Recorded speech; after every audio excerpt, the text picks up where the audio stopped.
आपके YouTube channel ज्ञान बिंदु पर आपका हार्दिक स्वागत है। आज पढ़ेंगे हम भारत में प्रचलित कैलेंडर। भारत में प्रचलित कैलेंडर।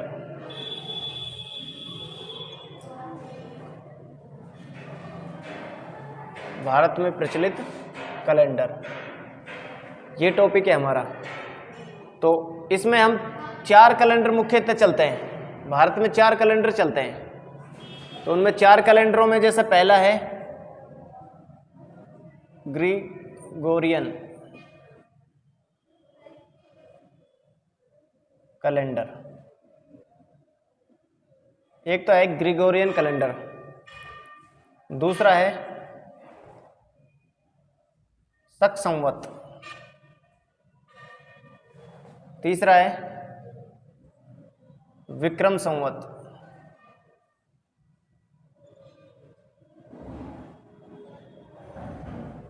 और चौथा है हिजरी संवत।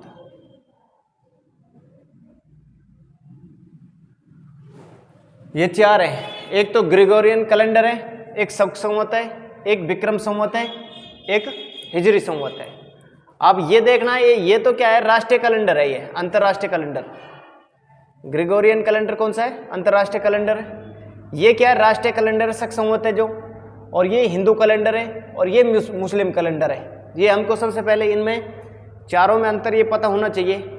ये तो क्या है? अंतर्राष्ट्रीय कैलेंडर। अंतर्राष्ट्रीय कैलेंडर, अंतर्राष्ट्रीय कैलेंडर है ये तो। शक संवत क्या है? राष्ट्रीय कैलेंडर है ये, राष्ट्रीय कैलेंडर। और ये हिंदू कैलेंडर है ये। विक्रम संवत क्या है? हिंदू कैलेंडर। और हिजरी संवत मुस्लिम कैलेंडर है ये,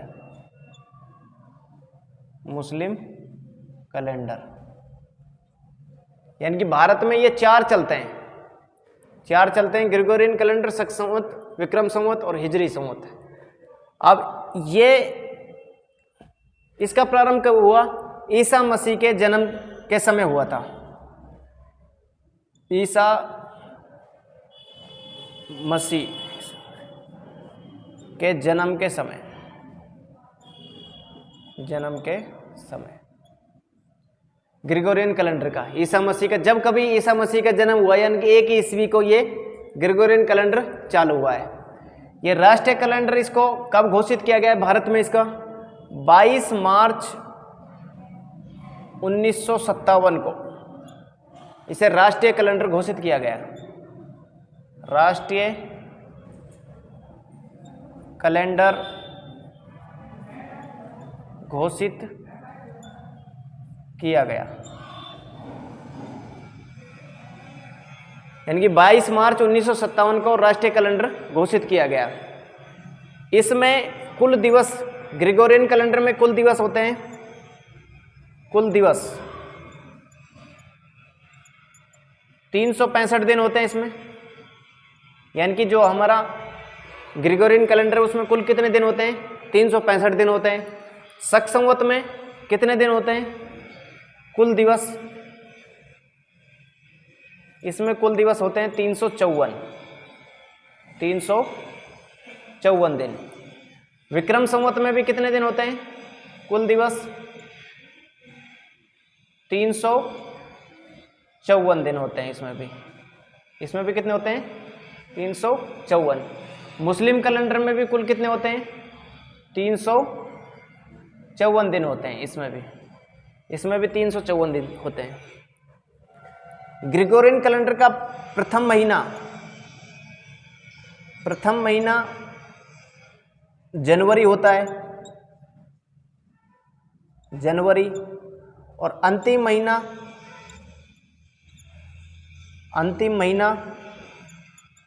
दिसंबर होता है। इसका अंतिम महीना कौन सा होता है? दिसंबर होता है। शक संवत का प्रथम महीना चैत्र होता है। और अंतिम महीना भी इसका चैत्र होता है। अंतिम महीना चैत्र। देखो ये बहुत कम आदमियों को पता होता है कि शक संवत का प्रथम महीना चैत्र और अंतिम महीना भी चैत्र। लेकिन आपसे ये पूछे कि 12वां महीना कौन सा होता है? 12वां महीना फाल्गुन होता है। 12वां महीना फाल्गुन होता है। 12वां महीना फाल्गुन होता है। इसका विक्रम संवत का प्रथम महीना चैत्र। प्रथम महीना कौन सा होता है? चैत्र। और अंतिम महीना भी कौन सा होता है? अंतिम महीना भी चैत्र होता है। और इसका भी 12वां महीना पूछे आपसे। 12वां महीना पूछे तो कौन सा है? फाल्गुन होता है। 12वां महीना कौन सा है? फाल्गुन। अब मुस्लिमों की बात करते हैं तो इसमें प्रथम महीना मुहर्रम होता है। प्रथम महीना मुहर्रम होता है। और अंतिम महीना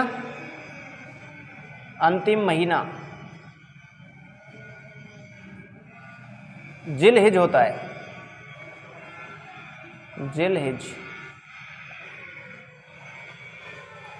जिलहिज होता है।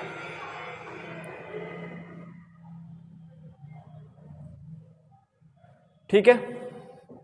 इसमें प्रथम महीना जनवरी होता है, अंतिम महीना दिसंबर होता है। इसमें प्रथम चैत्र होता है और अंतिम महीना चैत्र होता है और 12वां फाल्गुन होता है। अब आपको ये चीज ध्यान रखनी है, एक तो इसमें ये ग्रेगोरियन कैलेंडर से 78 वर्ष पीछे होता है। ठीक है। ये 57 आगे 57 वर्ष। और ये ग्रेगोरियन कैलेंडर से 622 वर्ष पीछे होता है। 622 वर्ष पीछे। ये 78 वर्ष, ये 57 वर्ष आगे और ये 622 वर्ष पीछे होता है। तो एक चीज तो ये हमको देखनी है इसमें। उतार लो इसको। उतार लिया? उतारो।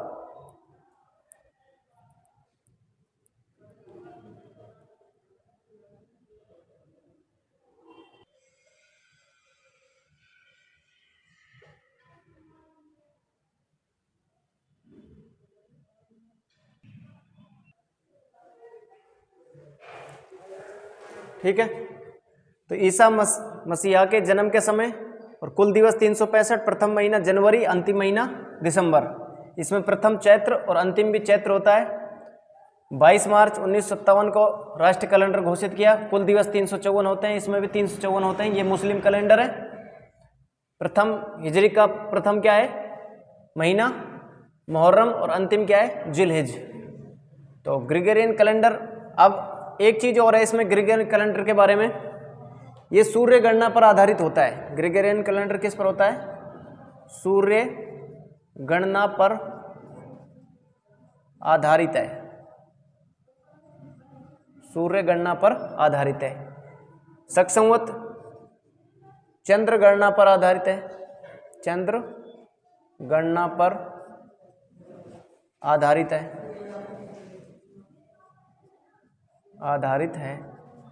विक्रम संवत भी चंद्र गणना पर आधारित है।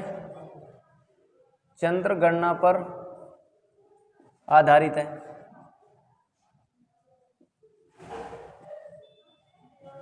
और हिजरी संवत भी किस पर आधारित है?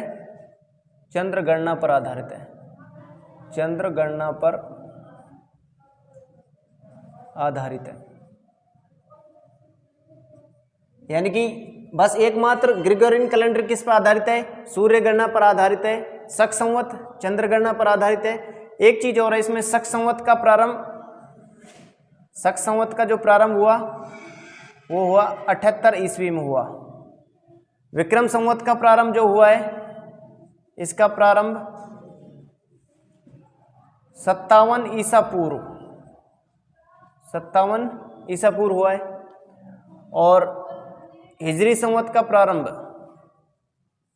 इसका जो प्रारंभ हुआ है वो 622 ईस्वी में हुआ है, 622, यानी कि ये इसका प्रारंभ 78 ईस्वी में हुआ है।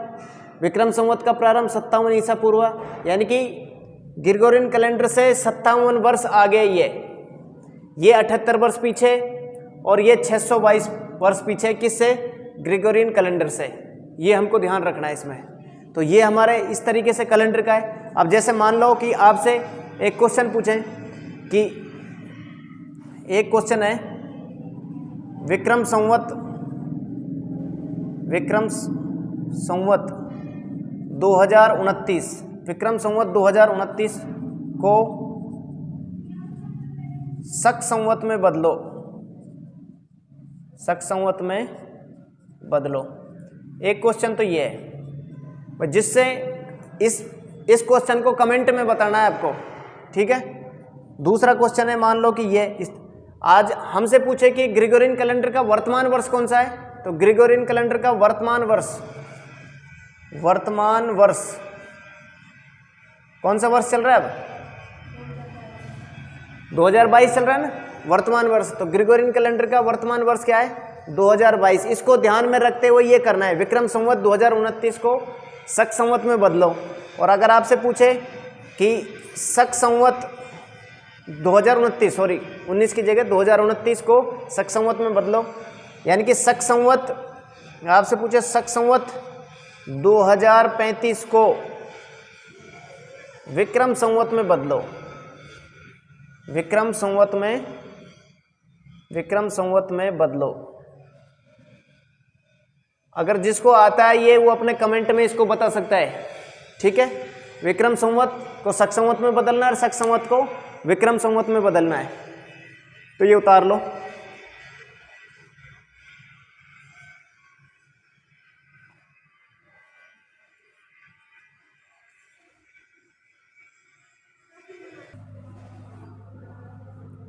ठीक है, तो ये हमने कैलेंडर पढ़े। अब इसमें जो हमारा हिंदू कैलेंडर है, हिंदू कैलेंडर कौन सा है? विक्रम संवत।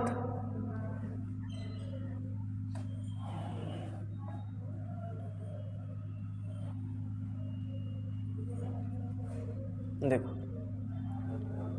हिंदू कैलेंडर है हमारा विक्रम संवत, जो तीसरे नंबर पर पढ़ा है हमने, विक्रम संवत। ये हमारा क्या है? हिंदू कैलेंडर है। इसमें दो पक्ष होते हैं, एक तो होता है कृष्ण पक्ष होता है, कृष्ण पक्ष, और दूसरा होता है शुक्ल पक्ष। बात मत करो, एक कृष्ण पक्ष होता है, दूसरा होता है शुक्ल पक्ष। अब जो हमारा पहला होता है कृष्ण पक्ष, कृष्ण पक्ष बीएसटीसी में एग्जाम में प्री बीएसटीसी के अंदर आया था कि किस पक्ष में चांद घटता है। कृष्ण पक्ष में तो चांद घटता है, यानी कि रात होगी ना इसमें, तो कृष्ण पक्ष में होगी ना रात, कृष्ण पक्ष के बाद में अमावस्या आएगी, तो ये क्या है? चांद घटता है। और ये अमांगलिक पक्ष है,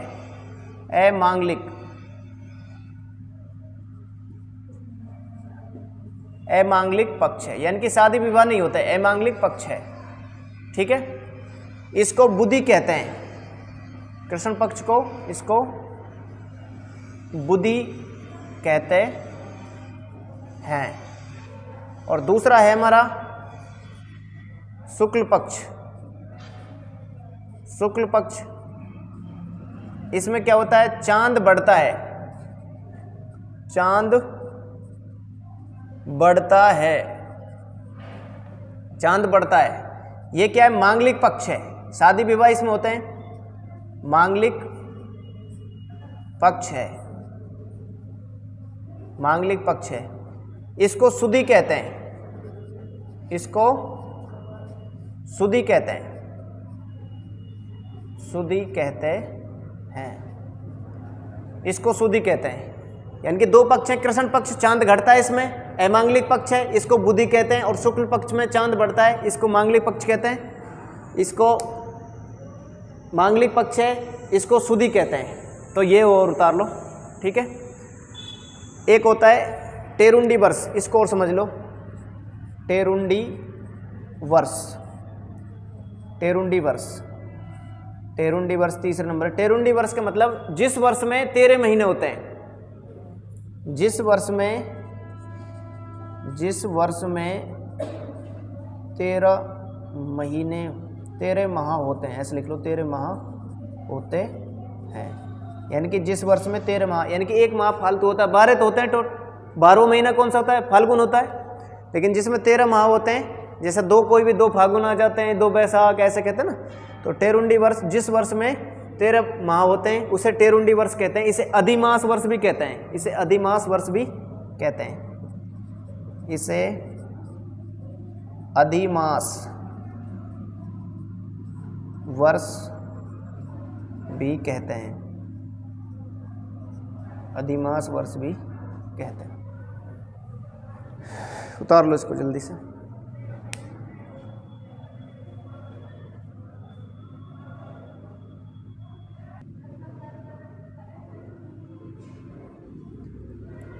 टेरुंडी वर्ष जिस वर्ष में 13 माह होते हैं, इसे अधिमास जिस वर्ष में होते हैं, ठीक है, 13 माह होते हैं उसमें। ये 3 वर्ष के बाद में होती है ऐसी घटना। ग्रेगोरियन कैलेंडर में जैसे 4 वर्ष के बाद में होता है ना, 4 वर्ष में, जैसे कि ग्रेगोरियन कैलेंडर के अंदर क्या होता है कि 4 साल बाद में 29 तारीख आ जाती है, फरवरी कितने दिन की आ जाती है, 29 दिन की होती है। इसमें ये घटना 3 वर्ष के बाद में होती है, 13 माह वाली घटना, ठीक है। तो कृष्ण पक्ष में चांद घटता है, मांगल्य पक्ष है, इसे बुधि कहते हैं। शुक्ल पक्ष में चांद बढ़ता है, इसे मांगल्य पक्ष, इसे सुधि कहते हैं। टेरुंडी वर्ष जिस वर्ष में 13 माह होते हैं, इसे अधिमास वर्ष भी कहते हैं। ऐसी घटना 3 वर्ष बाद होती है। तो हिंदू महीने होते हैं जिनमें टोटल 12 महीने होते हैं। हिंदुओं के कितने महीने होते हैं, हिंदुओं के 12 महीने होते हैं, हिंदुओं के 12 महीने होते हैं।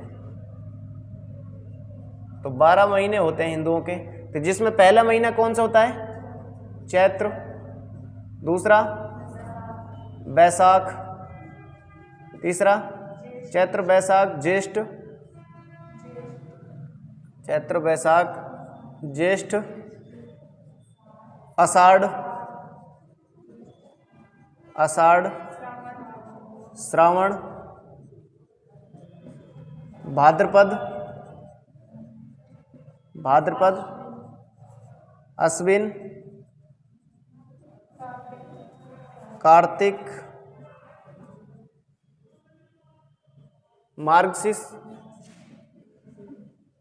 मार्गशीर्ष, पौष, माघ और फाल्गुन। चैत बैसाख जेठ साढ़ सावन भादवा क्वार कातक मंगसिर फूस महा फागुन, ऐसे बोल सकते हैं अपने गांव की भाषा में, है ना, बोलते हैं ना। तो चैत्र बैसाख ज्येष्ठ आषाढ़ श्रावण भाद्रपद अश्विन कार्तिक मंगसिर पौष महा फागुन। तो इंग्लिश का जो महीना ये अप्रैल से स्टार्ट हो रहे हैं, मार्च, अप्रैल, मई, जून, जुलाई, अगस्त, सितंबर, अक्टूबर, नवंबर, दिसंबर, ये जनवरी, ये फरवरी और ये मार्च। यानी कि चैत्र बैसाख ज्येष्ठ आषाढ़ श्रावण भाद्रपद अश्विन कार्तिक मंगसिर पौष महा फाल्गुन, ये 12 महीने के नाम लिख लो। अब उसके बाद में हमारे जो त्यौहार स्टार्ट होते हैं वो कहाँ से स्टार्ट होते हैं, कहाँ से होते हैं, श्रावण से स्टार्ट होते हैं। तो श्रावण में कौन सा महीना, यानी कि छोटी तीज, तीज से चालू और ले डूबी गणगौर, ये कहावत है कि गणगौर पे खत्म हो जाएगी। तो सावन में पहला हमारा जो महीना होता है वो, मतलब पहले सावन में पहला त्यौहार कौन सा आएगा, सबसे पहले आएगा सावन। सावन में हम पढ़ेंगे सावन, यानी कि श्रावण। श्रावण में क्या है, छोटी तीज आएगी सबसे पहले। कौन सी, छोटी तीज। छोटी तीज कब आती है, ये श्रावण शुक्ल तृतीया को, श्रावण शुक्ल तृतीया, श्रावण शुक्ल तृतीया को छोटी तीज मनाई जाती है। इस दिन महिलाएं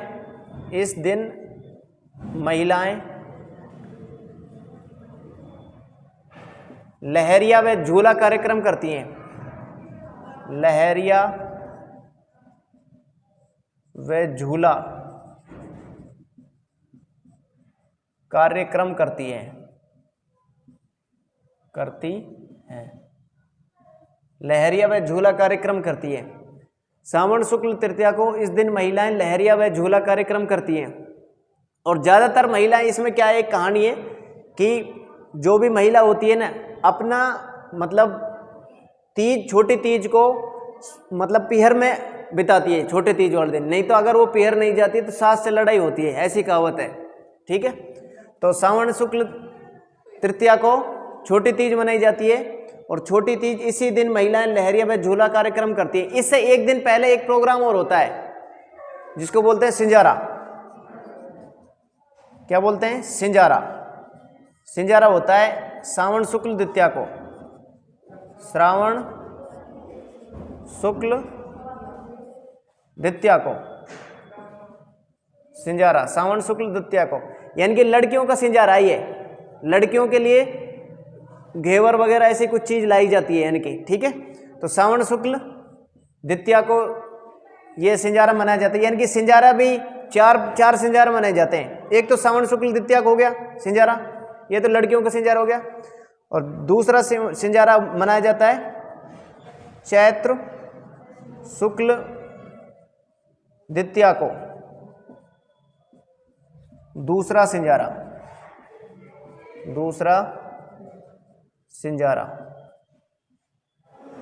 एक सिंजारा और है, वो क्या, लड़कों का सिंजारा है। गणेश चतुर्थी के दिन, भाद्रपद शुक्ल चतुर्थी को, भाद्रपद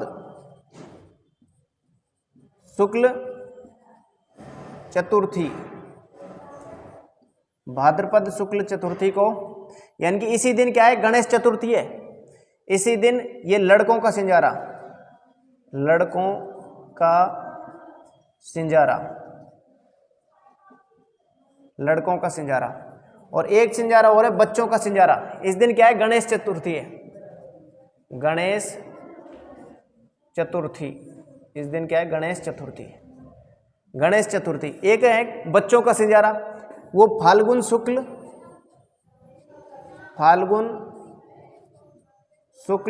एकादशी को, फाल्गुन शुक्ल एकादशी, बच्चों का सिंजारा, बच्चों का सिंजारा, फाल्गुन शुक्ल एकादशी को बच्चों का सिंजारा, फाल्गुन शुक्ल एकादशी को बच्चों का सिंजारा होता है। गणेश चतुर्थी को लड़कों का सिंजारा, ठीक है। और ये बच्चों के सिंजारा को अपन क्या बोलते हैं, गाँव में सुना होगा आपने, ढूंढ। क्या बोलते हैं? ढूंढ। घर घर बांट के आती है, पतासा वगैरह जो भी कुछ है ना, वो खील वेल लेकर साथ जाती है। उसमें एक बुआ के साथ एक छोटी सी बच्ची जाती रहती है, बुआ होती है कोई भी, ऐसे उससे बंटवाते हैं कि हम, तो ये है, ठीक है। ये तो सिंजारा हो गया। ये श्रावण में छोटी तीज मनाई जाएगी, श्रावण शुक्ल तृतीया को, ठीक है। अब श्रावण में कोई कार्यक्रम नहीं होता है, और कोई त्यौहार नहीं मनाया जाता। एक रक्षाबंधन मनाई जाती है, रक्षाबंधन, रक्षाबंधन ये सावन पूर्णिमा को रक्षाबंधन मनाई जाएगी। इसे नारियल पूर्णिमा भी कहते हैं, ठीक है, नारियल पूर्णिमा भी कहते हैं। और इस दिन जब भाई के राखी बांधती है बहन, तो उस दिन वो वचन लेता है, मतलब उससे वचन देता है बहन को कि मैं आपकी रक्षा करूंगा, इसलिए रक्षा पूर्णिमा भी कहते हैं इसको। यानी कि एक तो नारियल पूर्णिमा, जब मतलब भाई उपस्थित नहीं हो तो लड़कियां या महिला क्या करती हैं, नारियल की पूजा करती हैं, तो यानी कि अपने भाई को उस रूप में मानती हैं, तो इसलिए क्या कहते हैं इसको, नारियल पूर्णिमा, नारियल पूर्णिमा। रक्षा का वचन देता है भाई, इसलिए रक्षा पूर्णिमा, रक्षा पूर्णिमा कह सकते हैं इसको हम, रक्षा पूर्णिमा। और वो वचन देता है बहन को भाई, तो इसको क्या कहेंगे, वचन पूर्णिमा भी कह सकते हैं हम। इसलिए रक्षाबंधन कब, सावन पूर्णिमा को, इसे क्या कह सकते हैं हम, रक्षा पूर्णिमा, वचन पूर्णिमा, नारियल पूर्णिमा कह सकते हैं हम। और सत्य पूर्णिमा भी कहेंगे इसको, क्या कह सकते हैं, सत्य पूर्णिमा, सत्य पूर्णिमा भी कह सकते हैं। भाद्रपद कृष्ण एकम को चारण जाति रक्षाबंधन मनाती है।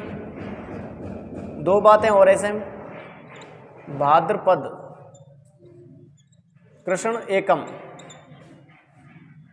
भाद्रपद कृष्ण एकम को चारण जाति रक्षाबंधन मनाती है, चारण जाति रक्षाबंधन मनाती है, रक्षाबंधन मनाती है। चारण जाति क्या मनाती है, रक्षाबंधन मनाती है। और महेश्वरी समाज एक भाद्रपद शुक्ल पंचमी को, महेश्वरी समाज भाद्रपद शुक्ल पंचमी, भाद्रपद शुक्ल पाँच है ये, पंचमी, पंचमी, भाद्रपद शुक्ल पंचमी को महेश्वरी समाज रक्षाबंधन मनाता है, रक्षाबंधन मनाता है। ठीक है, तो महेश्वरी समाज कब मनाएगा रक्षाबंधन, महेश्वरी भाद्रपद शुक्ल पाँचे को। ठीक है, नारियल पूर्णिमा भी कहते हैं, रक्षा पूर्णिमा कहते हैं, वचन पूर्णिमा कहते हैं, इसे सत्य पूर्णिमा कहते हैं। भाद्रपद कृष्ण एकम को चारण जाति वाले रक्षाबंधन मनाते हैं। इस दिन दो चीज और होती हैं, घटना नहीं, दो चीज। अमरनाथ है ना, अमरनाथ में जो बर्फ का शिवलिंग बनता है, अमरनाथ में रक्षाबंधन के दिन सावन पूर्णिमा को अमरनाथ में बर्फ का शिवलिंग बनता है। ठीक है, ये हो गया, उतार लिया। तो रक्षाबंधन सावन पूर्णिमा को नारियल पूर्णिमा कहते हैं, रक्षा पूर्णिमा। अब पूर्णिमा आ गई, अब देखो पूर्णिमा पर क्या होगा, चांद पूरा हो जाएगा, है ना, बहुत बड़ा हो जाएगा चांद। तो उसके बाद में क्या होगा, अगला महीना कौन सा आएगा, सावन के बाद में कौन सा आएगा, भादवा आएगा, यानी कि भाद्रपद। तो भादवा की एकम को कुछ नहीं है, दो द्वितीया को कुछ नहीं है, तृतीया को भाद्रपद, भाद्रपद कौन सा पक्ष आ जाएगा, कृष्ण पक्ष आ जाएगा, भाद्रपद कृष्ण तृतीया, भाद्रपद कृष्ण तृतीया। भाद्रपद कृष्ण तृतीया को क्या है, बड़ी तीज, बड़ी तीज, ये सातुड़ी तीज या कजली तीज, कौन सा है, बड़ी तीज, बड़ी तीज, या क्या कह सकते हैं इसको हम, सातुड़ी, सत्तू बनाई जाती है इसलिए सातुड़ी तीज। कजली तीज भी कह सकते हैं हम, कजली तीज, यानी कि क्या क्या नाम हो गए इसका, बड़ी तीज, सातुड़ी तीज, कजली तीज और बूढ़ी तीज भी कह सकते हैं हम इसको। क्या कह सकते हैं, बूढ़ी तीज, बूढ़ी तीज, कई नामों से जानी जाती है। भाद्रपद कृष्ण तृतीया को ये तीज कजली माता की सवारी हेतु प्रसिद्ध है। यह तीज कजली माता की सवारी हेतु प्रसिद्ध है, सवारी हेतु प्रसिद्ध है। किसके लिए प्रसिद्ध है, कजली माता की सवारी हेतु प्रसिद्ध है ये। अब कहाँ की फेमस है ये, बड़ी तीज, बूढ़ी तीज, सातुड़ी तीज कहाँ की, बूंदी की प्रसिद्ध है ये सवारी बूंदी में आयोजित की जाती है। यह सवारी बूंदी में आयोजित की जाती है, आयोजित की जाती है। ठीक है। भाद्रपद कृष्ण तृतीया को बड़ी तीज, बूढ़ी तीज, सातुड़ी तीज ये कह सकते हैं हम।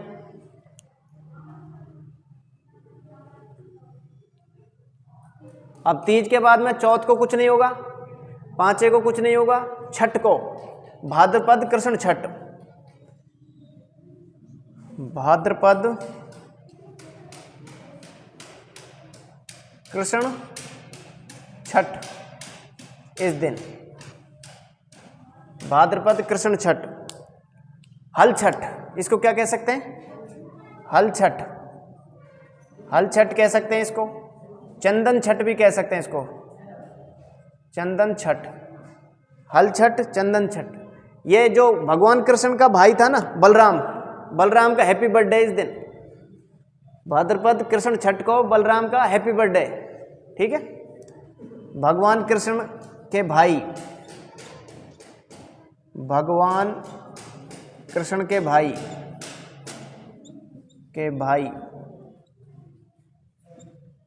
बलराम का हैप्पी बर्थडे का जन्मदिन है, जन्म दिवस है। ठीक है। बलराम का जन्म दिवस है। अब बलराम का मतलब हथियार क्या था? हल, इसलिए इसको क्या कहते हैं? हल छठ कहते हैं, चंदन छठ भी कहते हैं और इसको ऊब छठ भी कहते हैं। ऊब छठ, क्या कहेंगे? ऊब छठ। इस दिन क्या होता है? ऊब मतलब खड़े रहना, छठ को मतलब भोजन वोजन नहीं करते हैं। ऊब जैसा भैंस के कहते हैं ना, भैंस ऊब गई, खाना नहीं खाती है वो भैंस, यानी कि चारा नहीं खाती है, खाना का मतलब चारा नहीं खाती है। इसलिए उस दिन महिलाएं क्या करती हैं? अच्छे वर की कामना के लिए व्रत रखती हैं। अच्छे वर की कामना के लिए, खुद चाहे कैसी हो, अच्छे वर की कामना के लिए व्रत रखती है। खुद तो चाहे कितनी लड़ोकड़ी हो, लेकिन पति कैसे चाहिए उसको? चुपचाप, अच्छा मैं कहूँ जैसे ही चले, मैं कहूँ जैसे ही रहे, तो ऐसा उसको पति चाहिए। इसलिए क्या करेगी वो? भाद्रपद कृष्ण छठ को व्रत रखेगी। ठीक है ना, ऊब छठ। अब उसके बाद में क्या है? उसके बाद में है कृष्ण जन्माष्टमी। जन्माष्टमी, जन्माष्टमी, जन्माष्टमी। तो कृष्ण जन्माष्टमी, जन्माष्टमी कब मनाई जाएगी? भाद्रपद कृष्ण, भाद्रपद कृष्ण अष्टमी को, अष्टमी को, भाद्रपद कृष्ण अष्टमी को। अच्छा, भगवान कृष्ण कैसे थे? काले थे, इसलिए क्या है? कृष्ण, कृष्ण क्या है? काला, इसलिए जन्माष्टमी भाद्रपद कृष्ण। यानी कि ये इस दिन क्या था? भगवान कृष्ण का जन्म हुआ, यानी कि ये कृष्ण का जन्मदिन है, यानी कि कृष्ण का हैप्पी बर्थडे। इस दिन भगवान कृष्ण का जन्म हुआ, इस दिन भगवान कृष्ण का जन्म हुआ, कृष्ण का जन्म हुआ। ये बात पूरी दुनिया जानती है, भगवान कृष्ण का जन्म हुआ। भय मतलब भूमि, गय मतलब गगन आसमान, वाह मतलब वायु, नय मतलब नीर, इन सब से मिलकर क्या बना है? भगवान, है ना।